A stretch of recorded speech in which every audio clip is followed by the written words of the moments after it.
जय हिंद, वंदे मातरम। दोस्तों बहुत बहुत स्वागत है आप सभी का न्यूज इंडिया में। और अभी तक आपने इस वीडियो को लाइक नहीं किया तो लाइक कर लीजिए, चैनल पर नए हैं तो चैनल को सब्सक्राइब कर लीजिए, साथ में बेल आइकन भी प्रेस कर लीजिए और वीडियो को ज़्यादा से ज़्यादा शेयर कीजिए।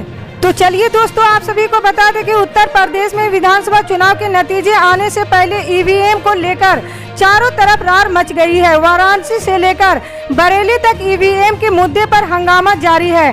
बरेली में कूड़ा ढोने वाले वाहन से बड़ी मात्रा में बैलेट पेपर मिलने के बाद मचा बवाल अभी तक थमा भी नहीं था कि मुरादाबाद में भी बैलेट पेपर से भरा एक बक्सा मिला है। मुरादाबाद में एक बक्से में 14,050 बैलेट पेपर मिलने के बाद समाजवादी पार्टी के कार्यकर्ता हंगामा कर रहे हैं। बता दें कि बरेली में भी कूड़े की गाड़ी में बैलेट पेपर मिले थे, जबकि वाराणसी में ईवीएम लदी गाड़ी को सपाइयों ने पकड़ा था। बताया जा रहा है कि नगर पालिका परिषद बिलारी की गाड़ी में बैलेट पेपर के एक के बाद एक 2 बक्से मिले हैं, जिसके बाद सपाई लगातार हंगामा कर रहे हैं। इतना ही नहीं, नायब तहसीलदार के साथ धक्का मुक्की भी की गई है। दावा है कि समाजवादी पार्टी के एजेंटों ने बैलेट पेपर वाले बक्से से लदी गाड़ी को पकड़ा है। इसके बाद मंडी समिति परिसर में समाजवादी पार्टी के कार्यकर्ताओं ने जमकर हंगामा किया है।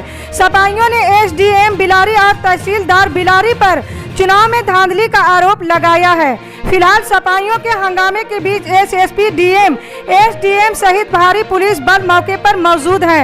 मुरादाबाद के मझौला थाना क्षेत्र की मंडी समिति का ये मामला है।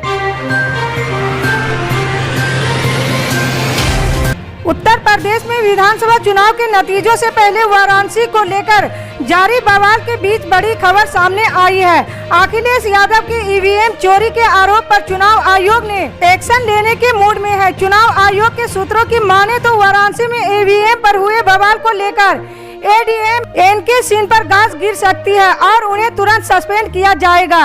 बता दें कि वाराणसी में सपा कार्यकर्ताओं ने मंगलवार की शाम को ईवीएम लदी गाड़ियों के पकड़े जाने पर बवाल किया था और अखिलेश यादव ने डीएम समेत चुनाव आयोग के अधिकारियों पर ईवीएम से छेड़छाड़ का आरोप लगाया था। समाचार एजेंसी एएनआई के मुताबिक भारत निर्वाचन आयोग ने उत्तर प्रदेश के मुख्य निर्वाचन अधिकारी को वाराणसी ईवीएम बवाल मामले में दोषी अधिकारी के खिलाफ कार्रवाई शुरू करने का निर्देश दिया है। चुनाव आयोग के एक सूत्र के मुताबिक एडीएम एनके सिंह को निलंबित किया जाना है। एक अन्य ट्वीट में एएनआई ने बताया है कि ट्रेनिंग ईवीएम के परिवहन में नियमों के कथित उल्लंघन पर चुनाव आयोग ने यूपी के सीईओ से वाराणसी के एडीएम एनके सिंह के खिलाफ कार्रवाई करने को कहा है।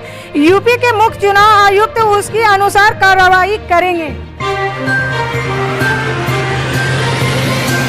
यूपी चुनाव के लिए मतदान की प्रक्रिया संपन्न होने के बाद अब इलेक्ट्रॉनिक वोटिंग को लेकर रात चल रही है। 10 मार्च को मतगणना होनी है और उससे ठीक एक दिन पहले तक समाजवादी पार्टी ने चुनाव आयोग, राज्य सरकार और प्रशासन के खिलाफ मोर्चा खोल रखा है। सपा ने आज चुनाव आयोग से मतगणना की वेबकास्टिंग कराने की मांग की है। सपा के उत्तर प्रदेश अध्यक्ष नरेश उत्तम पटेल की ओर से इस संबंध में चुनाव आयोग को एक पत्र लिखा गया है। नरेश उत्तम पटेल की ओर से लिखे गए पत्र में ये मांग की गई है कि मतगणना की वेबकास्टिंग कराई जाए और इसका लिंक हर राजनीतिक दल को उपलब्ध कराया जाए। सपा की ओर से वोटिंग के दिन वेबकास्टिंग कराए जाने की भी हवाला दिया गया है।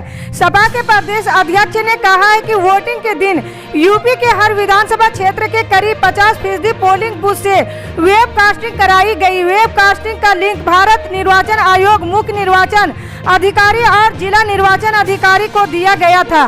चुनाव आयोग के अधिकारी हर विधानसभा के 50% पोलिंग बूथ पर मतदान लाइव देख रहे थे। उत्तर प्रदेश समेत सभी 5 चुनावी राज्यों में कल यानी 10 मार्च को चुनाव के नतीजे घोषित होने हैं। इससे पहले तमाम राजनीतिक दलों द्वारा ईवीएम पर सवाल और चुनावी प्रक्रिया में ढील के मुद्दे उठते रहे हैं। नतीजों से ठीक एक दिन पहले ही यूपी के संतकबीर नगर जिले में डीएम ने लेखपाल को सस्पेंड कर दिया है और उसके खिलाफ एफआईआर दर्ज करने की आदेश भी दिए हैं। साथ ही सोनभद्र जिले में एसडीएम को ही हटा दिया गया है। आपको बता दें कि लेखपाल के पास से सपा नेताओं ने बैलेट पेपर बरामद किया था। बता दें कि इस बार भारी मात्रा में पोस्टल बैलेट से वोट डाले गए हैं। इसको लेकर भी कई सवाल उठ रहे हैं। प्रदेश विधानसभा चुनाव के लिए आखिरी और 7वें चरण का मतदान सोमवार को संपन्न हो गया है।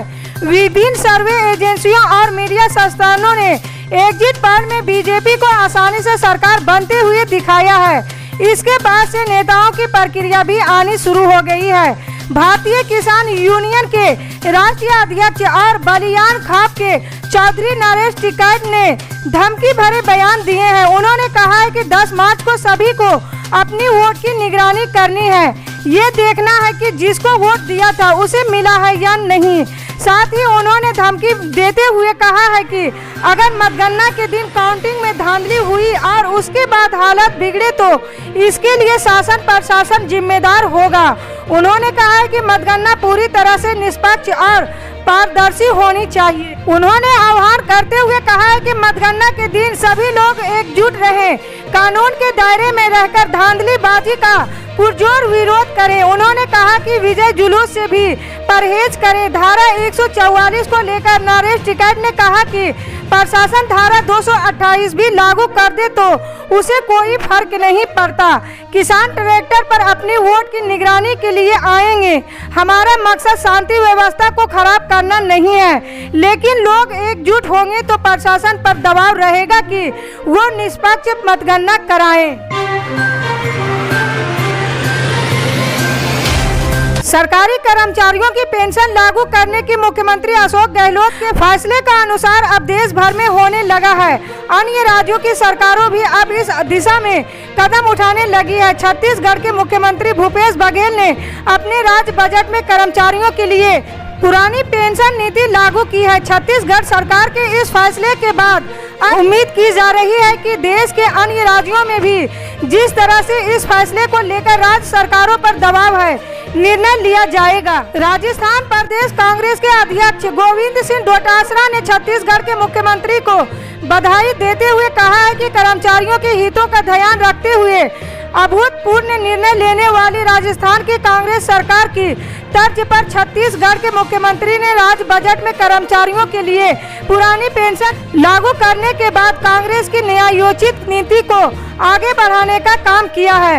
मुख्यमंत्री गहलोत के इस फैसले की पार्टी अध्यक्ष सोनिया गांधी सहित कांग्रेस के वरिष्ठ नेता भी सराहना कर चुके हैं। मुख्यमंत्री अशोक गहलोत ने ट्वीट कर छत्तीसगढ़ के मुख्यमंत्री भूपेश बघेल पेश किए गए शानदार बजट के लिए बधाई दी है। गहलोत ने लिखा है कि राजस्थान की तरह छत्तीसगढ़ में भी पूर्व पेंशन योजना लागू करने का फैसला स्वागत योग्य है। केंद्र सरकार एवं बाकी राज्य सरकारों को भी ओपीएस लागू करना चाहिए। बिहार विधानसभा का बजट सत्र चल रहा है। रोज नए मुद्दों को लेकर विपक्ष सरकार का हमलावर रहता है। आज नेता प्रतिपक्ष तेजस्वी यादव ने सदन में मनरेगा में नौकरी का मुद्दा उठाया, जिस पर जमकर हंगामा हुआ। नेता प्रतिपक्ष तेजस्वी यादव ने सरकार पर सदन में फर्जी डाटा पेश करने का आरोप लगाया है। उन्होंने मनरेगा में काम देने के मुद्दे पर सरकार को घेरा। तेजस्वी ने कहा कि सरकार के मुताबिक वित्त वर्ष 2021 से 2022 में कुल 62,09,000 व्यक्तियों ने काम की मांग की थी, जिसमें 61,97,000 को काम मिला, यानी देश में सबसे अधिक 9.81% व्यक्तियों को काम मिला। साथ ही तेजस्वी ने मनरेगा की साइट पर दिए डाटा का जिक्र किया। उन्होंने कहा कि साइट पर कुल एक्टिव वर्कर्स 94,66,000 हैं, जिसमें से 45,66,000 लोगों को काम मिला है। वहीं सिर्फ 14,590 लोगों को ही 100 दिन का काम मिला है। कांग्रेस महासचिव प्रियंका गांधी छत्तीसगढ़ से राज्यसभा में जा सकती है। हालांकि ये फैसला अभी प्रियंका गांधी को ही लेना है। उत्तर प्रदेश की विधानसभा चुनाव की प्रभारी रही प्रियंका गांधी पंजाब और गोवा में भी सक्रिय रही थी। पार्टी सूत्रों का कहना है कि प्रियंका गांधी को उत्तर प्रदेश और अन्य राज्यों में उनके व्यापक प्रचार अभियान को देखते हुए अब राज्यसभा में भेजा जाना चाहिए ताकि वे पार्टी पक्ष मजबूती से रख सके। साथ ही सदन के अंदर और बाहर केंद्र सरकार को बेहतर मुकाबला किया जा सके। पार्टी के अनुसार प्रियंका गांधी ने उत्तर प्रदेश में 166 रैलियां को संबोधित किया। कई रोड शो के जरिए उन्होंने पार्टी के लिए प्रचार किया। वे वर्चुअल माध्यम से भी कार्यकर्ता के संपर्क में रही और चुनाव अभियान में प्रियंका गांधी की सक्रियता अन्य राज्यों में भी दिखाई गई। उनके कारण पार्टी का अभियान लोगों के बीच तक पहुंचा। पार्टी उन्हें राजस्थान और छत्तीसगढ़ से खाली हो रही राज्यसभा सीट से राज्यसभा में भेज सकती है। राष्ट्रीय राजधानी दिल्ली में इसी साल नगर निगम चुनाव यानी होने हैं। उम्मीद है कि राज्य निर्वाचन आयोग कल बुधवार को तीनों नगर निगमों के चुनाव की तारीखों की घोषणा कर सकती है। चुनाव की तारीखों के ऐलान के साथ ही राजधानी दिल्ली में चुनाव आचार संहिता लागू हो जाएगी। राज्य चुनाव आयोग के सूत्रों और मीडिया रिपोर्ट के अनुसार कल 9 मार्च को दिल्ली नगर निगम चुनावों की घोषणा हो गई है। बता दें कि राज्य निर्वाचन आयोग दिल्ली ने चुनाव को लेकर सभी तैयारियां पूरी कर ली है। हालांकि चुनाव की तारीखों के ऐलान को लेकर अटकलों का बाजार गर्म है। इसी तरह की पल पल की अपडेट जानने के लिए जुड़े रहें हमारे न्यूज इंडिया के साथ। मिलते हैं अगली बड़ी खबर में, तब तक के लिए जय हिंद।